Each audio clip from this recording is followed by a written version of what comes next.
his internet package has run out, apparently. This could be an hour of just mocking John, I think. So he's in his hotel room at the British, and apparently the ECF have not stumped up enough money for any decent internet. So so it's just the two of us tonight. So yeah, as a result, we will not be as prepared as John is. I think it's fair to say, but we'll stumble through. There'll be no PowerPoint.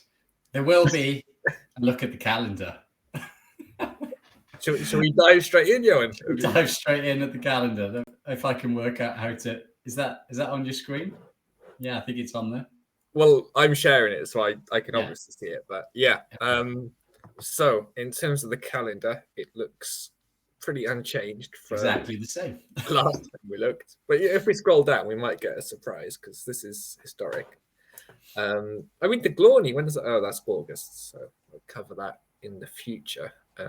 Just notice the British actually isn't on the calendar, even though that's happening. Do you know what? I was just while we're on the calendar, Alex, I just thought I might get this out there just because I was thinking this week. But what I want to see on the calendar is an IM Invitational tournament, because I realised where I'm going wrong. Right, I seem to like beat everyone under 2300 and like lose to everyone over 24, 20, and then. So I need a tournament full of 23, and let's get an IM Invitational going. Like, there was one before. There was a Welsh. There used to be them all the time. Like when I was like, about 12, 13, 14. But they seem to have dried up now. Yeah, I think the last one was 2019. They put one on just before COVID, but it was quite short notice. So I know, like myself and John couldn't play, but they had sort of like Arkle and Red came to play, and Matthew Turner, like all the usual suspects. But I mean, obviously no one made norms, but yeah, those. Apparently, Jonah Willow was half a point off. Someone told me about it, like this tournament, So yeah. Oh, okay. Well. If they put it, if that is ever going to happen, guys, make sure it's straight on the calendar, so that Johan can hope the next it seems like I just hadn't really thought about that until this week, and then I thought, wait a minute, like I got 1.5 out of 2 against the people under 2350, and like I had a winning position against Jack and just accidentally did a 3-fold repetition. So that would have been 2 out of 2. I thought, there we go. We just need a tournament that is just full of, So let's get one of those on the calendar. You just want one where they basically cater to you. It's like, and which 9 people do you want us to invite to your? Yes, please. Yeah. Like, how do you arrange the? I was literally thinking this week, how do I arrange these things, right? Invite number 1, John. No.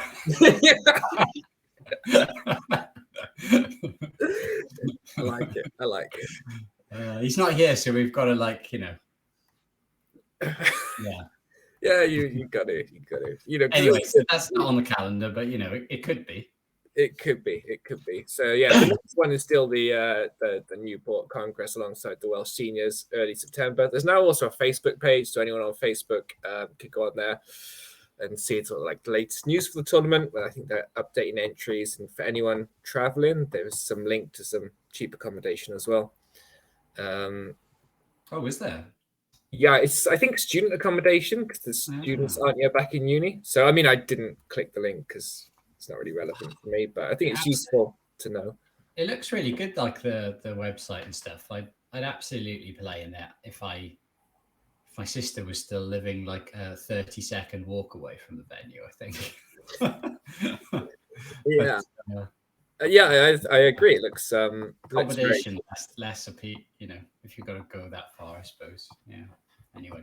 Yeah, definitely. But yeah, I hope it's well supported, definitely. We got Guernsey. We've got junior morning events. I mean, these might be new. I don't know if you remember any junior. It just says venue to be announced shortly, so we can't really comment on them. But for juniors, it looks like there's going to be some morning events coming around. In terms of like coaching, or I don't know. This would be a good one. I mean, John would know.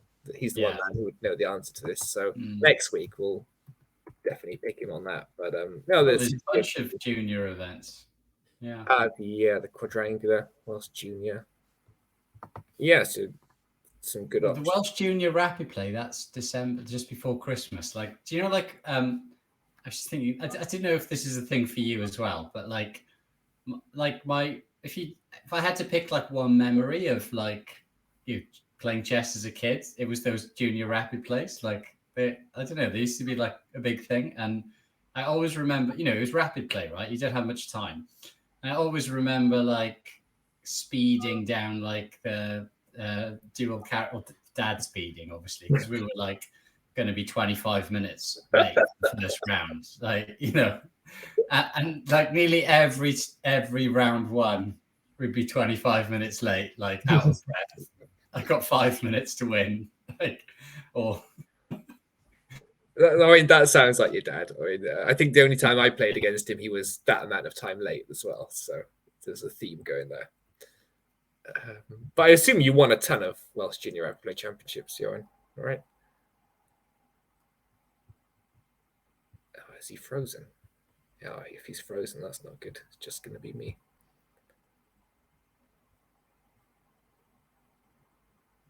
Right, well, until Johan interrupts me. I mean, at least he's frozen with a big grin on his face. That's good, isn't it? Oh, he's now left. Great. Okay.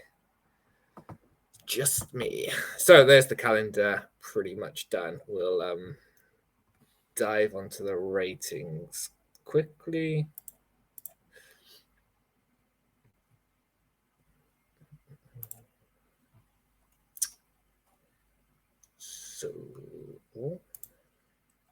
So yeah, there's a fair few games. The international games have all been logged on, and some of the events in the British, I think, are up to date as of yesterday. So that's pretty good. I guess probably next week be good to review once the British finishes. We'll also be able to then look at the FIDE ratings, which will get updated on 1st of August, and we'll go through. But sorry, Alex. Like, I think. Oh, you're back. Yeah. So okay. I think one of us froze anyway. Like, and I think we were. I don't know what was happening for the last few minutes. So. Well, hopefully it was you, because I just kept on talking to the viewers and just I think you froze the big grin on your face as well. Unfortunately, I think it was the other way around, but I'm not sure. Right, anyone in chat who froze? Was it myself or Johan? Oh, because I just had to reshare you, so I think like. Yeah, because you left the stream.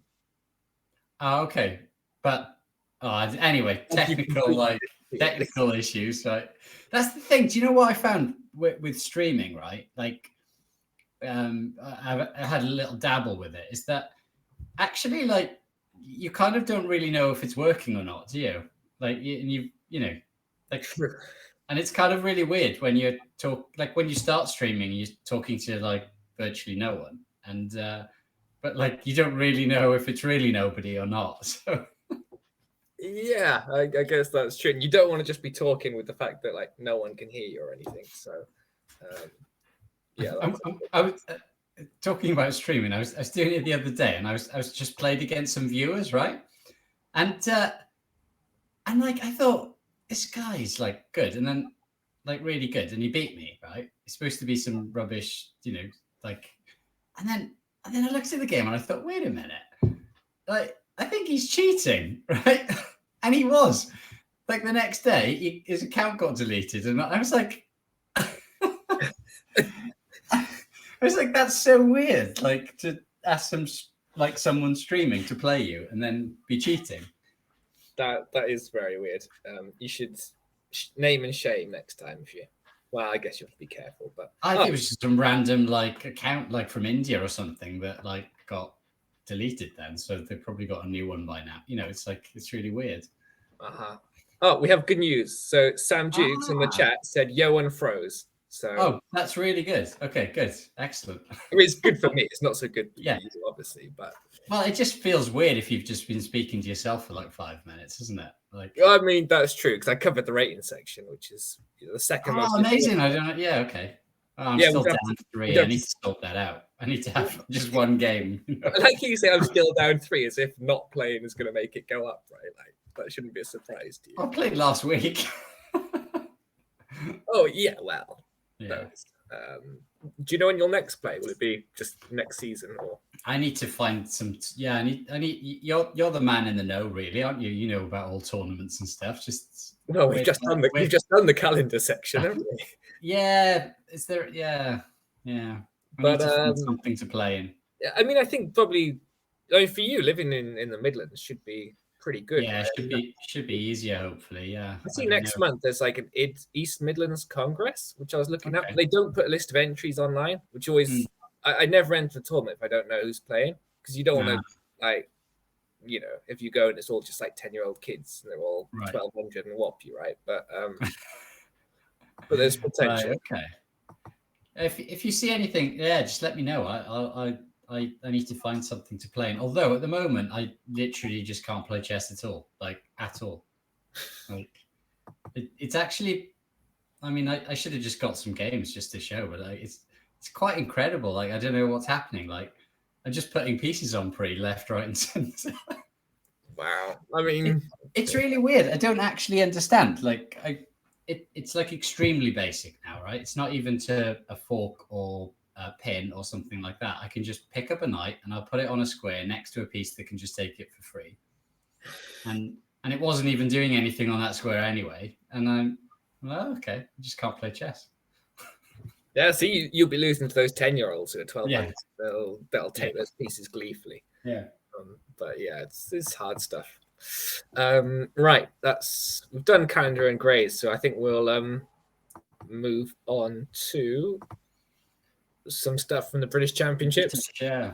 I think the only place we can really start is with Mr. Tim Ked, who, well, he's got to be one of the most well-known Welsh chess players, I guess. He was around when I was a junior, sort of with the Leighton Richard, and the Cobbs and all that lot, and he's still around now. He's sort of been the ever-present at the top of Welsh chess. But I know for a fact he'd never, ever beaten a Grandmaster until this week. No. So I've had quite. Are you serious? Yeah. He because this season at one of the 4 NCLs, he gave me a lift back, and he just lost to Neil McDonald, but he was better in that game. And I think he gave me the numbers, and I don't want to misquote, but he told me how many he's played. And I think he's got a good number of draws, and he's been winning against several, like Gomani most recently. But yeah, he's never put one away, and I think it was really, really bugging him. It was like something that he wanted to shake off. Yeah. Maybe the floodgates will open now. He'll just play every GM he meets. He'll just plow through. Yeah, I mean, maybe it'll come along like bus. It's tough. It's really tough beating GMs, though. To be fair, like, you know, they're really like, you know, I think it's sort of next level. Really, it is quite hard to crack that. I wouldn't know, Johan. I wouldn't know. How many cracks have you had? I've probably played close to 20. Okay. I have 2 draws. One against Arkle, where I just set up a fortress and was grimly hanging on, and one against some Estonian guy, and I was completely winning. But you just get spooked when you're playing these people. I thought, this is going to be really dangerous with all these pieces around my king, and sort of got spooked and ended up drawing it. But I think it's one of those, like, even when I've been watching the British commentary now, it's sometimes really easy. They're saying about Adams, how you can or just play worse because you're playing Adams. And I think a lot of people do that against GMs. And it's the same for sort of, you know, maybe 1600s against 2200s. And they just, play worse than they would do. But yeah, you know, hopefully get there eventually. Yeah. So yeah, so I'm really surprised about that fact about Tim, though, because, you know, Tim's he's like, you know, he's obviously been 2300 not that long ago, and also, you know, like, he's quite sharp, so he could absolutely blow someone out of the water, no problem. And so oh, that's interesting. It is, but I think anyone who knows Tim will be very pleased that he got it in the. So it's the British over 50 championships who played on Tuesday against Keith Arkle, who I think probably most Welsh players will know Keith. Until this year, he was a regular at the South Wales International and well-known endgame player as well. He's a bit of a specialist there. He's down to 2392. Well, he's lower now. Wow, this is like shocking. Like, everybody's ratings seem to be dropping. Like it's crazy. Yeah. So, well, this is the thing, isn't it? When they've admitted now, FIDE, there's rating deflation exists. So they've created a system whereby they fix the ratings of the people who aren't affected by rating deflation. So Tim, for example, was affected, right? He lost 140 rating. He didn't forget how to play chess. Keith, when I played Keith, he was 2502, so he's now lost over 100 points as well. But by increasing the ratings of everyone below 2000, you don't help Keith or Tim. But yeah, I mean, I didn't read the thing because it was like I love like bullet points. So I love like where they're like, right, we're gonna do this. I don't really like a 10-page statement where you've got to find something in between. So like, what's happening with the ratings? Just out of interest, because I thought you're probably in the know, aren't you? What's happening? Yeah, so it's everyone basically between 1000 and 2000 will get a rating increase, and it's on a scale. So if your rating is 1000, you gain 400 points. Oh, nice.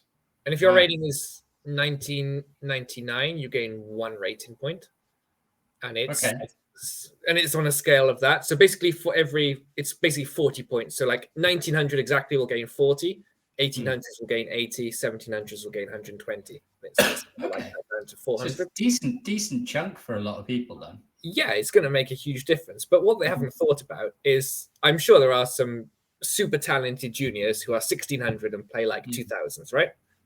So by giving them 160 rating points, that kind of fixes the problem.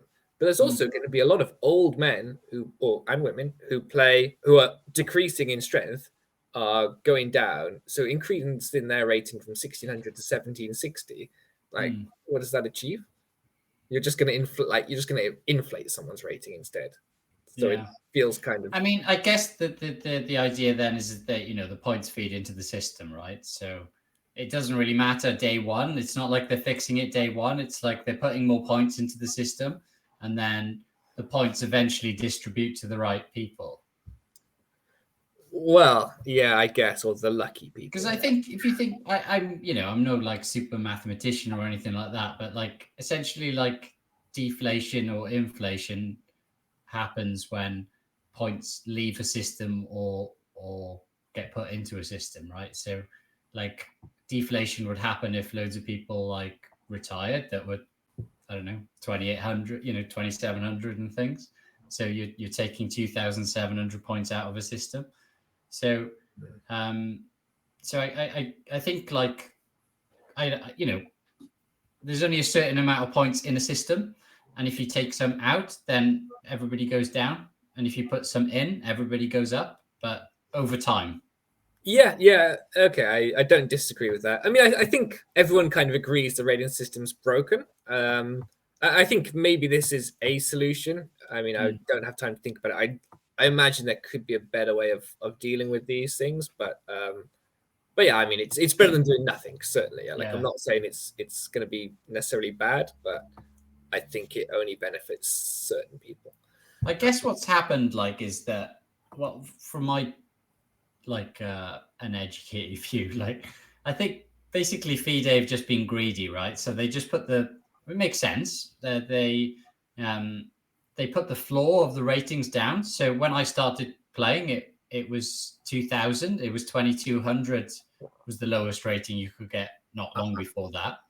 So, but the FIDE went, oh, wait a minute. That means not many people have got FIDE ratings, and therefore we don't get much money. So let's put it down.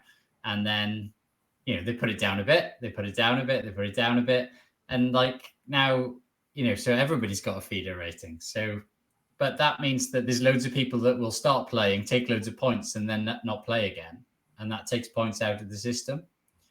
Yeah, true. So if ever, essentially, like if 2000 was the lowest rating, then, I mean, if you become 2000 or play in your 2000, you tend to be the kind of player that will just play chess, right? You're not just going to go away.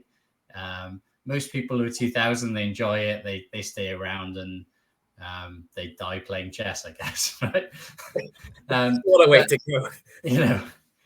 Sometimes literally, no. But I mean, but But if you're 1,000 or whatever, then you could just play one tournament and get to 1,000 or 1,200, and then never play again. And you've just taken a couple of 100 points out of the system, maybe, if you had a good tournament. So I guess I think that's probably what's happened with the deflation. I'm just guessing. But when the floor was 2,000, then there wasn't this issue with ratings, I think, and it's only since it's gone down really, really low that there must be something wrong, because I had the 3 or 4 years out of chess, and I come back and everybody's like 200 points less, and it's like really scary. Yeah, it's definitely a fight to not lose points. I mean, seeing Tim's rating at 2060 is just like insane to me, because I've never been able to cope with playing Tim. Like, he always beats me. So yeah, I mean, certainly he's got a pretty big plus score against me as well. And I'm glad I've not had to play him while he's been 2062. Obviously, his recent results should have him close to 2100 again, which still isn't particularly where I'd want to play him, but it's better than being 2060 or whatever, where even draws will be expensive. Let's see this game then. Yeah, so Tim Arkle, board 1, British over 50s, Tim E4. So Arkle always playing his Caro, D4, D5, and Tim goes E5, which nice. I know he's been playing this for quite a while, like consistently, because we've had quite a few, obviously, Caros when I've played him. So it shouldn't be a surprise to Arkle. And he played here Queen C7. What? I've never seen that. Yeah, I mean, before we push on, what are your thoughts on this, Johan? I think he already deserves to lose, right? Yeah, I mean, it's just super lazy, right? And that he's clearly, because I know, for example, for anyone who doesn't know the Caro-Kann, the main move here is to play Bishop F5. Yeah, there's two options, So there's Bishop F5 and C5, isn't there? So... Yeah, and the other move is C5, which Arkle plays. Like, this is his line, and there's even some variation which is named after him, I think. Okay. Kenkin Arkle variation. I don't play C5 myself, so I don't know what that is, but he always plays this. But to play Queen C7, it's just super lazy, right? In that he's gone, I'm a GM and I've played these positions for many, many years, and he's just saying, I know it's rubbish, but what I'm going to do is just understand this position and beat you because I'm a better player. Yeah. Which, as a concept, I don't mind necessarily, but I feel like there's so many better ways you could do it. So I'd imagine there's other moves, because I can't see Queen C7 if I assume, knowing the result, Tim was clever, but you don't want to supplement C5, do you? So you want to be playing something that where Queen C7 is a hindrance rather than a help. So yeah, well, so the problem here actually is so I'll show actually that against Tim I've played Bishop F5. Tim goes H4. And I did once play Queen C7 here against him. And the point being now, it actually does serve a purpose because he's committed to playing H4. So he kind of has to go G4. And then when I play C5 at some point, E5 is attacked. But by playing it here, at least White's committed to how they're going to play. Whereas playing Queen C7 here, but White has so many more options on how they can just set up basically how can I punish the Queen being on C7. So yeah, it just feels super lazy. Tim went C4, which actually I wasn't super keen on at the time. I don't know, I felt like he might just go, say, Knight C3. Yeah, Knight C3 looks the most sensible. Because Black has to play C5 at some point, right? There's no, and now Knight B5, so he probably has to play A6 and C5. Yeah, and once you play Queen C7, that's a lot of moves. Defend the E6 pawn as well, the D5 pawn as well. Yeah. So in that time, and you don't even need to do anything special as White. Say if I don't know, White goes like A6, there's probably better moves. You don't need to try and blow him off the board. You can even just play Knight F3, Bishop E2 castles, and say my position is great, and you've messed around going Queen C7, A6 to play C5, which you normally play on your third move anyway. So yeah, it feels. I mean, probably I would go Knight C3, but I mean, here you can't really go wrong as White, right? C4 is just more aggressive, yeah. Yeah, it's I think it's good that Tim's still playing in his style. So now bishop f5 comes, which H4. but the thing here is like, yeah, what you're telling me is that in this position, Arkle would play queen c7. I mean, Yeah. it just, when you look at it this way, you realize how stupid it is. So, yeah, c4, bishop f5. So knight c3. I mean, sensible. D takes c4. Okay. I mean, I assume you just go e6 here, but yeah. But then maybe the question is where you're ever going to get play if you go e6. You probably have to take on c4 at some point. So takes e6. I mean, black has the d5 square. You'd like your queen onto d8 to support the d5 square, I guess. But white's still going to be careful here. I guess black will want to go c5 at some point. I don't know to make arrows, but it's just a bit slow, isn't it? Just get developed now. Yeah. So knight f3, knight d7, castles, knight b6. I imagine here, even though I still don't really rate it, I think Heath will probably be quite happy with the opening. How it's turned out is good. Yeah. Because I bet he's looking at this position, which possibly I would if I had this. And I'm saying, okay, say if I'm playing someone a few hundred points lower rated, I'm saying I want to swap some pieces off, play against your d4 pawn, and use the d5 square against you. Yeah. And white has to actually at some point do something to stop you doing that. So knight e7 again looks at the d5 square, knight h4, which makes sense, I guess. Bishop g6. Yeah, I don't. 5. Wow. This, judging by the bar, I think the computer doesn't rate this game. So. This engine is really bad, though, right? I mean, okay. Yeah. So, like, all the games in the British I've been following, and then the bar just jumps, and you're like, why is it winning? And it's just not. Bishop g5. I mean, he's gone queen d7 here, which kind of admits that it doesn't want to be on c7. It's kind of strange. So queen g4, which is a very Tim-like move, I feel. Yeah, it does. I was about to say that this is like, I can see Tim playing these moves. Yeah. I mean, but here, I mean, it's difficult to actually think of a plan for white. Like, you don't want to go nuts and really try and punish black who hasn't developed properly. But if you obviously you can't go f4 because h6 can be a bit nasty. So queen g4, knight f5. So Arkle just wants to swap pieces, doesn't he? I mean, Arkle always wants to swap pieces, but here less space, so it makes sense. Okay, d1. Takes. Bishop b7. Wow, it's more impressive that he's beaten him from this position, because I think he would have been very happy with his opening now. Yeah, I think so. I mean, it's difficult to see how he's going to get in trouble. Queen e7, of course, he wants to. Did he beat him in an end game? I was going to say Tim's not taking the queen. I mean, I don't think Tim's swapping queens against anyone here, but certainly not against Arkle. I mean, yeah, even the engine doesn't want to take on e7. That's fine. Queen g3, castles. h4. Knight e4. Okay.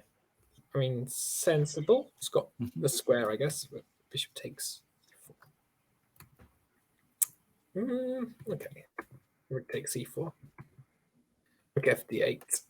Oh, wow. Rook g4. Now he hasn't got many pieces left. Tim's still going to go for it, though, and he's going to start hacking. Yeah, of course, yeah. g6, h4. There we go. Should this be? It does look scary now, right? Because everything's pointing over there. So, and I guess the point is, if you go h5. I don't know. Can you take on g6? Or surely not. I mean, you get 4 pawns for it, no? Oh, you take. Oh, wow. Okay. You get a lot of pawns. You do. It's fun, at least. I feel like, again, this is a very Tim line, isn't it? I think he might well gone for it. I mean, go. Maybe you could go rook g5 first, and then set it up. Yeah, I mean, you can even play it slower with bishop c2, I guess, and maybe. I mean, the sack works better when your rook is already on d3, as it comes in with a check straight away. So yeah, true. True. The queen. So but you have a tempo now with rook g5 because you're threatening rook h5. Yeah, I mean, the engine doesn't think so, but this is pretty mega. I mean, queen f8. I mean, I'd rather play h5 than queen f8, though. Yeah.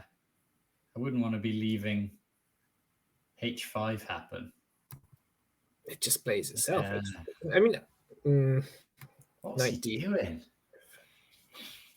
Still, I guess if the knight gets to f5, you can claim that's pretty useful. With d3. It's not going to get there, I think. Well, so, I mean, queen h6. Once we go knight e7. I mean, I don't like black. This isn't. I mean, I don't always play my carrows actively, but I play them more actively than this. But I can say if my knight gets to f5, then that's okay, right? Can you play? Can you take on g?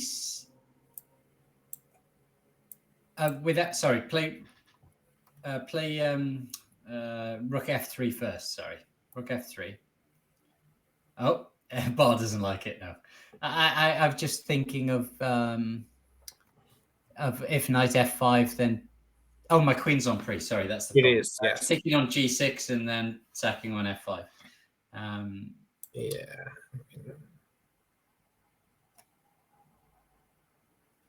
Yeah, so maybe take there. Yeah. And then play rook f3 maybe. Nope. But yeah, I mean, I saw that. I mean, actually, just really simple. Just queen h2. Oh, right. He even hates this. Like, what? I mean, it does because of queen g7. And it's triple. Yeah, I mean, see, but now it reckons white's winning again. So you just kind of need to ignore the engine bar, like. Wow, the engine is really annoying, right? It's like it's actually actively hindering, isn't it? Yeah, and I mean, there's triple on the H file, surely. One would think so. I mean, I don't even like this knight doesn't particularly help. I mean, can't cover h7, which is where the damage is going to be done. It feels grim. I mean, knight f5. Knight f5, yeah. Can you go rook g5 and then g4? Like, oh no, that's you might. If I take on d4, you might start to lose. I'm as I said, I'm really, really good at the moment at just randomly dropping pieces, like without even knowing. So yeah, you don't know. It feels like there's pressure, but black's just about surviving, right? But no, for me, it just seems natural to try and defend this way, right? And that you know, the knight, usually you'd want your knight on d5 in these positions, but there's no point keeping it there. It doesn't do anything from d5. You need it on f5 or g7 or some square like that. And this queen h6 looks a bit dubious. And hg. Oh. Is hg bad here? I guess rook 8, you're probably just going to get mated, right? Yeah, I think so. Yeah. Now queen h2, right? Yeah, the knight's not hopping into f5 anymore, is it? So. Yeah, okay. Oh, yeah, I mean, if you're playing f takes here, this feels horrible. Rook h4, queen g7, queen g4. Okay. f8. Can't defend it. e6. So I guess if rook e8, then just keep playing on the h file, I guess. Yeah. Yeah, I guess so. I mean, that knight's not helping, is it? So It is not, no. Yeah, it feels kind of grim. And again, there's no rush. You even have time to play bishop c2 before. Yeah, and you haven't even sacked any material for this either, which is it's always nice, isn't it? This is true. This is true. So rook f8, I guess, is an attempt to get active. And queen e6. You've got a pawn. Queen f7. He just wanted the end game. I mean, there was a famous in Wales game at the South Wales International last year where Arkle was in a rook ending 2 pawns down against a 2100 plus player and beat him. Oh, wow. So he probably so Tim did swap. I reckon he obviously knew this was losing Arkle. I reckon he still fancies his chances of holding this, even though it's a pretty big pawn, right? But it's a very nice pawn, yeah. I guess this is what I bet Tim hesitated about going into this. Oh, definitely. But it's one of those where I think if Tim's playing this against me, he wins it super easily with white. And it's where we say, because you're playing against a GM, whether like mentally you need to shut that out, right, and just get it done. I mean, maybe he's the other thing is playing a rook end game against Arkle, right? So there's I mean, if you're gonna want to, if you can pick a way to beat him, then that would be the way, wasn't it? Like you'd want that. Yeah, style points for beating him in his own backyard. It is. Oh, straight into it. Lovely. The problem is rook d8 comes otherwise, and then the backwards. Yeah, playing against the backward pawn. I mean, this makes a lot of sense because you just create one more weakness as well. The D pawn. I think this rook on h4 is looking silly, though. It is rook h3. Because rook f8 now, surely. The rook a f8. Okay. C8. So rook a f8. Oh no, sorry. You can obviously. Oh no, wait a minute. I don't know. That's probably what I would have done because. Can you offer the trade of rooks? I'm not sure because if you take it all off and there's a connected past h pawn, I'd have to think about that. Well, no, that's going to be a draw. You can park your king on f5, I'd imagine. I guess you're just playing rook d2 here. Yeah, but then you take the c file, I probably. Yeah, but what, like rook c3? Yeah, but I think that backward c pawn is too much of a pain. I think I'm quite happy with this now as black. Oh, have I just found a better move than the rook endgame expert? Like, possibly. Yeah, I mean, I think that makes a lot more sense to me. I don't know, unless he worked out that the king and pawn endgame was a win for white. So here, right? Yeah. Because that's just going on instinct, not on calculation. So you have to work that out. Because if he can do that and it wins, then I think it's a bad move. But to me, if you take all of that off and play king f7, then I think surely that's good. But it's almost even if you think it's not, is it maybe not worth a gamble if you're playing the black side? Yeah, and maybe banking that they get. Well, F3 it's actually probably a simple calculation to do. So I don't know what their time would have been like, but it's a simple thing to work out. But it looks drawn to me. So. Well, yeah, he's clearly rattled, wasn't he? He hasn't recovered from his queen c7, so you won't play. But I mean, I still okay. Rook c3, yeah, okay, I understand. But you're not going to still get soup. Oh no. Rook c6. Yeah, well, you're the one with the backward pawn then. I don't understand why you'd want to go down this route. Like, I mean, he still has a chance to go rook f8, right? Nah, it's too late. You've just given the c for free. Yeah.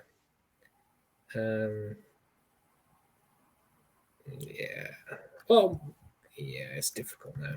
Okay, rook c6. hd3. Okay, bit concerned about rook f4, I guess, then.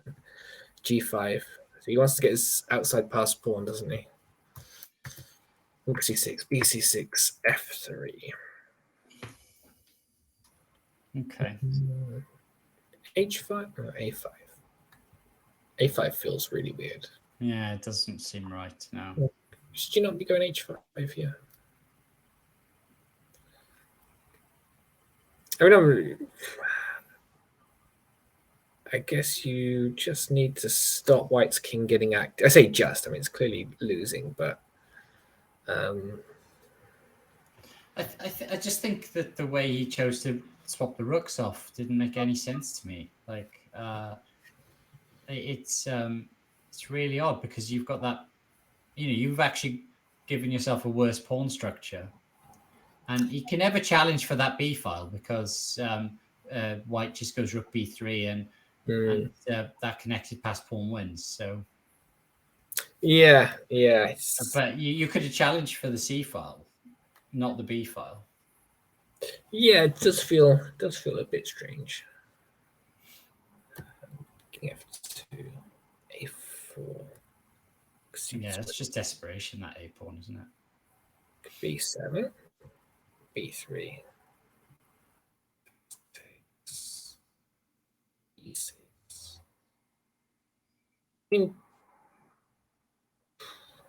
Okay, yeah. b3. I feel like from here it should be quite easy to convert, right? I think any of the tricky parts feels like it's behind us. Yeah, I'm not so sure. Oh, I mean, of course, we're not all as good as myself and Arkle at rook end games, but I think that rook potentially could become passive on c3, and that's the most important thing in rook end games, isn't it? So if, for example, like h5, if h5, g3, g4 check happens, then like the king sits on f5 and controls those pass pawns, and I think that could be tricky. But I think the problem is the rook on b6 is arguably worse than the rook on c3, and it's tied there. Yeah, but it's fine for black just to pass. He's going to do the drawing, so. Okay, fair. h5, g4. Yeah, there you go. So I think g3, for example, would be I can quite easily see someone play g3, and I think that's a mistake. Yeah. Yeah, it's well. So this feels like actually the sort of position where White can actually go on to lose, right? In that, say you get this position and you think, well, I'm a pawn up, I'm going to win by bringing my king around, and then suddenly like h4 comes. Yeah. Like not immediate thing he was obviously going for, and I can easily see people play this way. You think, right, I'm a pawn up, I'll just try and solidify and then win it, and then you get to this position and think, oh, wait a minute. Yeah, no, that's a good show. I mean, so I think g4 is a cracking move. It's swapping a lot of pawns off, though. You've got to be careful. You have. So of course the point to note is if black goes to h4, trying to grab the pass pawn, I guess f5 check wins, right? Ooh, is surely it's very good. I mean, it looks nice, but your king is never supporting those pawns, so. So this is maybe a better shot to play h4 here, or do you like the idea of swapping the pawns? I think the problem with swapping the pawns off is that White's rook then becomes the active one, and Black's rook is the passive one. So I think I'd be going h4 here. I think it's probably a much easier conversion swapping the pawns off because that rook then swings over and then it becomes really annoying, and it's sort of attacking and defending that b3 pawn at the same time, while it's just passive at the moment. Yeah, that's fair. I guess he's kind of hoping that if he can swap these and somehow exchange these, he might be able to reach some kind of Philidor position, right? Takes. This is what's going to happen, isn't it? Okay, yeah. b4. Oh, yeah, okay. He takes the c6 with check. Okay. Right. I hadn't looked at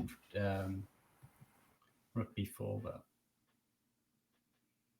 f5. So the point is, it's actually is like one of these positions where actually that d5 pawn is going to become a hindrance rather than a help because the king can hide behind it. Aha. Yeah, that's a problem. So he's played rook b4, I guess, to try and swap pawns because he sees he can win one back. Just busted, right? Because if he takes any pawn, e6 check and rook c7 is game. Probably not. I think if he takes d4, then rook c7, and then the white king comes in and threatens mate. Yeah, okay, even better. And then the king can hide behind that d pawn. Yeah, and the e pawn will just march. Yeah, so I think probably without working it out. But king 7 rook check, king d8. Yeah, it's the last remaining pawn. Rook d4. Okay. e6. Oh, this is getting a bit like I'd be getting a bit nervous here, you know. Yeah. Check. I mean, because I know there's a lot of winning, but against rook are drawn, right? I don't know when those are, but when? So what is sorry? So I know there are some positions. I mean, I think it's when it's A and C pawn, but where rook and 2 against rook are drawn in certain positions. I mean, certainly not here in these kind of ideas, but but it takes some technique at least. So yeah. d3, b8. Yeah, having the king already on e6 is massively helpful. e6 would be 4. I'm sure you would have been a touch nervous if you hadn't beaten a GM, and you know. Yeah, I would imagine so. Rook e3, king e7. Still don't really know how he's going to make progress here. King d5, rook b8, king c6. Rook b. So is it almost? It's kind of running out of moves. So if the white b pawn gets past the third rank, then he just cuts the king off on the d file and that wins. But if it's on b3, then that's not quite the case. So you have to be a bit careful. So essentially, when you've got 2 pawns, I think like you try to convert it into a winning endgame with 1 pawn. That's how I beat one of the GMs in that tournament I played. Like I had 2 pawns and a rook versus a rook, and I knew it was drawn, but I needed to cut the king off on a certain rank, and she took the bait, thankfully. But it's so yeah, it's good to know these kind of. So like at the time, did you already know, or you kind of worked out? I knew. I did a lot of endgames before the tournament, and I just like three endgames came up that I happened to looked at in detail. And which is crazy because what are the chances of that? That's probably like I've never had those end games in my entire like career, so they just happen to come up. It's really weird. Well, I hope you remember them for your future games, Johan. I know them even better now, actually. Yeah. So now if he goes b4. And then it's past the third rank, so he can give up that e pawn as long as he cuts the king off now if he needs to. Oh, I see. Okay, yeah, that's super helpful.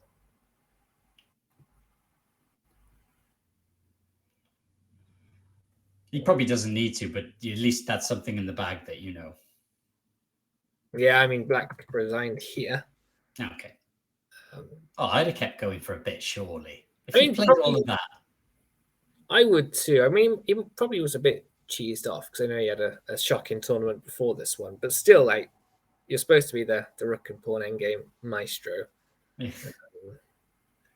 But yeah, I think well played, Tim. Definitely. I know we were quite critical of Keith, but yeah, take nothing away from Tim. Even in the end games, it was like your move especially was good. And I feel like I don't think there's any moves that White played in the game that we really raised our eyebrows at. So yeah, good job on your first GM scalp, and hopefully number 2 is coming soon in this I Am Norm tournament that Johan's all gonna get us organized. We're gonna get some. We don't want any GMs there, right? You can find Arkle. He's got to be below 2350, but you know.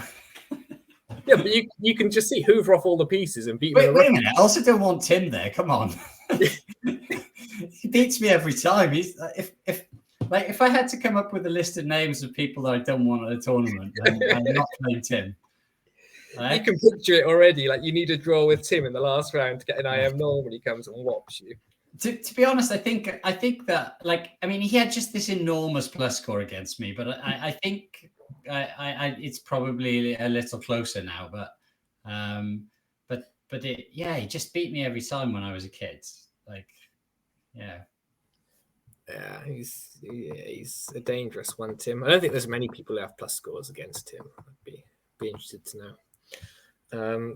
Cool. So I look at we were joking before the stream that we would analyze Tim's game for an hour. Just we've been 51 minutes, so we're doing well there. It's a quick mention. There's a few others, isn't there? So Olivia's playing and she's doing extremely well. So so Olivia. I was going to ask you. I don't know if you know this or not, but like often in the British, the British Women's Championships incorporated. Is that the case? Because she's in with a shout if that's the case. Yeah, so it is British Women's Championship, which I think was won last year by Lan Yao. But yeah, I mean, if we look here, Liv's performing just under 2,300, getting a 39 rating. I mean, the last couple of rounds she beat IM Kolbus and then Ankush, who was just returned to chess. He was super talented as a youngster, I believe. Right. I've seen a lot of his games recently, and it's like really impressive. I know me and John were commentating on one where he played Hebden, and I think anyway, I might be wrong here, but if I'm the wrong person, but yeah, he just plays so well. Like really good player. And also we know that Boswell, like obviously he's better than that rating. He's just won the South Wales International, isn't he? Yeah, that's a good point actually. He did, so yeah, that's a good result. And I've not seen too many of Liv's games, but I saw her one against Matthew Payne, and he played a French, and she hacked him right up. That was a really nice game. Well worth looking at if anyone has time. But let's have a look at the standings after round 6, and we'll have a look at we'll do a women's watch as well to see if any are currently outscoring Liv. So Katerina is half ahead, but when you're half ahead, then you're in the you're playing all the GMs and IMs, at the top, aren't you? So playing Yichen Han tomorrow. Yes, I mean it's one of those, isn't it? Where you just need to sneak in when there's a tournament where like the actual tournament is, there's a sub tournament, then you can always sneak in and get an easier draw or something, can't you? Yeah. You just got to hang in there, keep within half a point really, and get there. But I think these people are. Katarzyna's been over 2,300.